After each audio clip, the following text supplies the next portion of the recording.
It's November, which means it's Zelda month, everybody. Thanks to PBG, it is Zelda month. I thought that I'd do a little bit of Zelda content for you guys today. So we're doing a tier list. Look at this. It could be interesting. I might have a few hot takes. I don't really know what other people's opinions on Zelda is. The Legend of Zelda is my favourite game series of all time. I've got a tattoo there. Look, tattoo, Triforce. Like, I love it. I absolutely love it. Zelda's got me through some tough times. So there might be a few games in here that might be a little lower, might be a little higher. We'll see where we go. We'll see where we end up. First things first. The first Zelda game, The Legend of Zelda for NES. I don't think this game is as influential on Zelda as some of the other ones. Although it's the first game in the series, I don't really...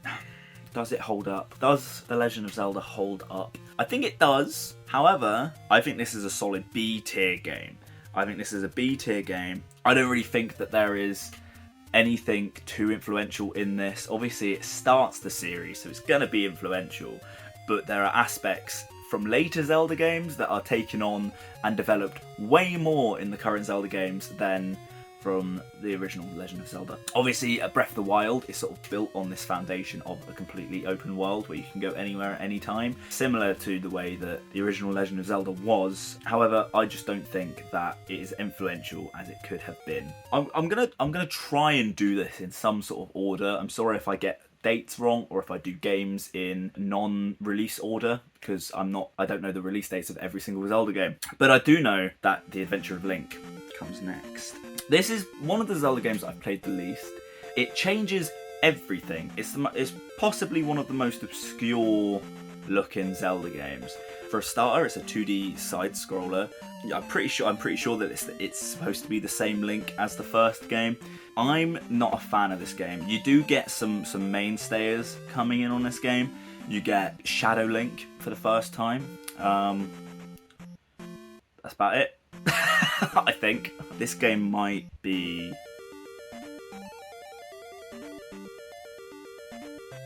D. I'm putting that game at the bottom. I'm not a huge fan of it. Maybe I just need to play it again. Next up is A Link to the Past.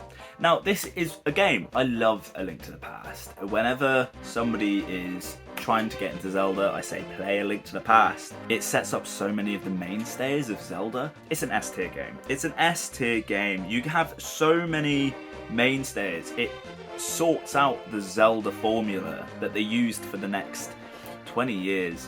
So much of this game influences the rest of the series, and for that reason I'm putting that in S tier. I think it's one of the better Zelda games. I really enjoyed it. Next up, I'm going to go straight to Ocarina of Time. Ocarina of Time is renowned by many as the best game of all time. I have my gripes, as everybody does. I don't think it's as good as everybody says it is. I think it's a little overhyped. I'm going to put Ocarina of Time at A tier. I think that's suitable. It's an A game. I just think that Link to the Past is better. Come for me in the comments. Majora's Mask next. It is a sequel to Ocarina of Time, uses the same engine, the same assets, literally. It's just a rejig of Ocarina of Time, but they introduce a lot of places and characters that are never ever seen again. Termina, never ever seen again in The Legend of Zelda, apart from this game. This game's got that creepy factor. I'm going to put this one next to Ocarina of Time. I know some people might say it's better, some people might say it's worse. I'm putting them on the same line. It's a fantastic game. Link's Awakening is a really weird one. It was like subsidiary team to the actual Zelda team, so they were using a lot of assets that weren't from Zelda. They were just trying to mush together a game, so you get assets from Mario and Zelda and various other sources throughout Nintendo, and it's all compiled into this one thing. It's quite an odd game. There are like some of the tasks you have to do, they barely even hint at what you have to do. I think there was one guy who was like, to do this thing you have to dig up the feet of the owl and blah blah blah, and you've got to go and find a singular owl statue in this whole world, dig at its feet, and then you get a thing, you get an acorn to do some trading with or something, and that starts the entire trading quest. I am going to put Link's Awakening as a C tier game, just because... Oh, is it C or is it a B? Because I did enjoy my time with it. I'll be generous and I'll put it as a B. We'll do the Oracle games next. Oracle of Ages and Oracle of Seasons are not necessarily the same game, but they were released at the same time and they were made to coexist with each other. You could do things in one game that would affect the other game.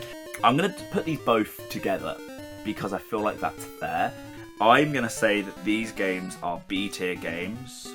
Or am I? Yeah, I'm going to say that...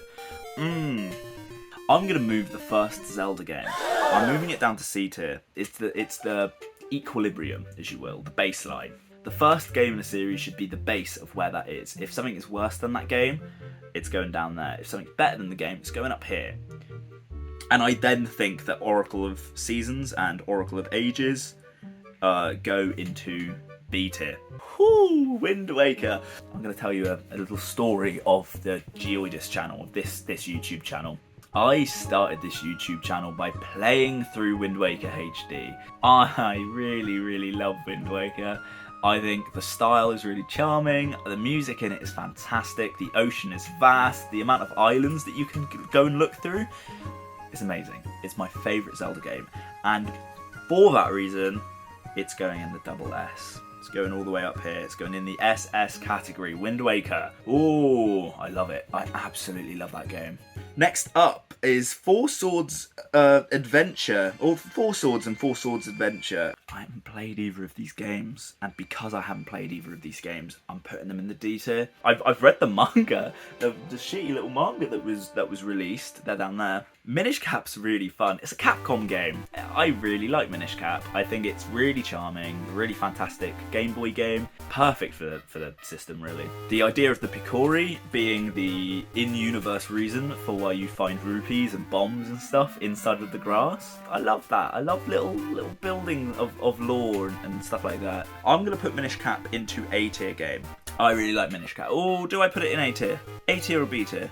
I'm putting it in B tier. Next up is Twilight Princess. Twilight Princess, I feel, tried to get the creepiness of Majora's Mask. And it does it a certain way and everything. Twilight Princess was the first ever Zelda game I played. It was the first one I ever played.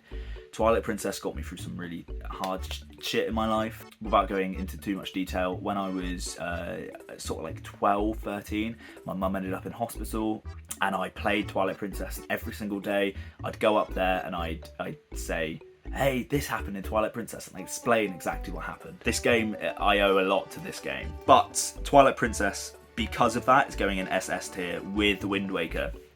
I think both of those games do something completely different. They're two separate games with two separate art styles, and they do very different things. And so I'm allowed to put both of them in the top. It's my tier list. What am I explaining? Phantom Hourglass.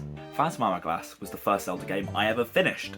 My 2DS is absolutely wrecked because of that game. It's got a dent in the touchscreen because I decided I lost my stylus one day, so little stupid teenager me thought it would be a good idea to use a pencil instead, and I destroyed the touchscreen. It's a fun game. I think it's held back by the control scheme, and that is something that you're going to find a lot with Nintendo going forward in this tier list. The control schemes in these games, they're constantly just a gimmick, and it's really annoying.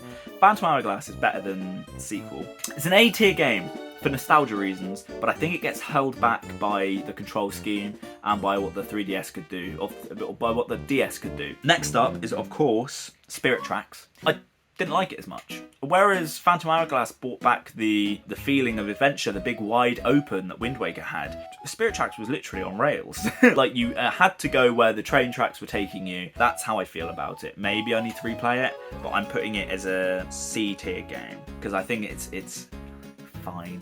It's a Zelda game, it's fine. I played a lot of Skyward Sword, and then I think the first time you experience Skyward Sword, it's all fresh and it's new, and you go through it and you enjoy it for what it is. Then you go back, especially when the HD one came out, it's just a bit dull. It looks fantastic, and it did on the Wii as well, like it looked phenomenal. I think this is the best incarnation of Zelda as a character in this game. I'm going to put this game at a B.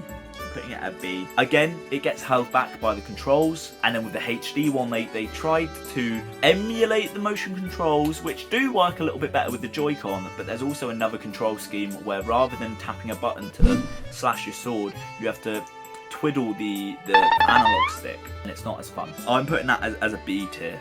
I think the story in it is great, if not extremely linear. Again, maybe I need to replay it. Link Between Worlds. Got this game for Christmas one year, and I did not put it down. I remember finishing it. I was at a sleepover at my cousin's house. He was playing, I think, Payday 2, and I was playing Link Between Worlds, and I was having so much fun with this game. Exploring this world that was so familiar to me, and yet somehow changed. The low rule alternative to the dark world. Really fun. And then the reveal of Ravio at the end. No spoilers, but good stuff. That's an A tier game. Triforce Heroes. So Triforce Heroes, again, gets held back by its gimmick. It takes place in the same world, I believe, as the same timeline or whatever as Link Between Worlds. It's odd. It doesn't take place in Hyrule, and it's about fashion. Basically, the princess of this nation is all into fashion, and then she gets magicked into a brown leotard. And you've got to try to get the brown leotard off of her, basically. That's the game. A lot of it is you have to play online. Either that, or you're basically throwing around these husks of links. It's a free-player game, basically. You get split off and you have to do different things with different links. And I wasn't a fan. I wasn't a fan of it. I still own it. It's up there. Not a fan. Not a fan. So it's going into D tier, and I think it's like the only game I passionately think should be in D tier. Hyrule Warriors.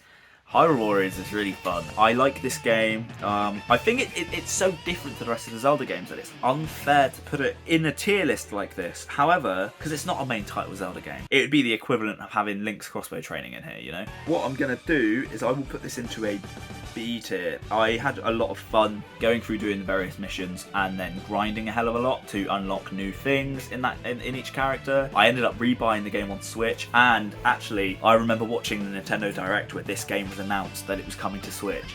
It was the first time a video game announcement made me celebrate. I was watching it in a classroom at college. I knew the Nintendo Direct was on, so I knew it was going to be about 40 minutes long. I had a 40-minute break, so I snuck into one of the rooms, logged in on the PC, watched it up on this big projector. A bunch of my friends came in and watched it with us. We had snacks. The Nintendo narrator guy came in and was like, Hyrule Warriors is coming to Nintendo Switch, and I freaked out. I haven't played it in a little while though, but like I say, I think it's unfair to put it in a tier list with the other Zelda games.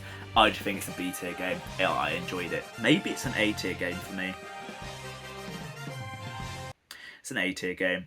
Breath of the Wild is an S tier game because at the beginning of this year it would have been an SS tier game, but then they've just blown it out the water with Tears of the Kingdom. First game I played on Switch. I really loved Breath of the Wild when it came out. This whole open world Zelda game where you could see a point on the map way off in the distance and just go there. It was the first time that I lost track of time playing a video game. Although I've gone back to it recently after playing Tears of the Kingdom. Tears of the Kingdom does something, man. Tears of the Kingdom is an SS tier game. In the first week that this game came out, I poured 80 hours into it.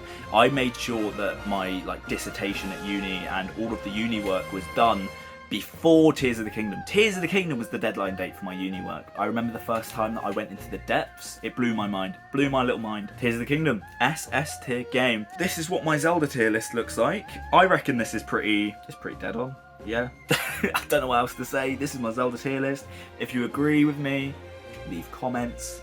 If you don't agree with me, leave comments. I want to hear your arguments and everything. I'll dispute in the comments or whatever. This is it, basically. Happy Zelda month, everyone. Peace. Ta-ra.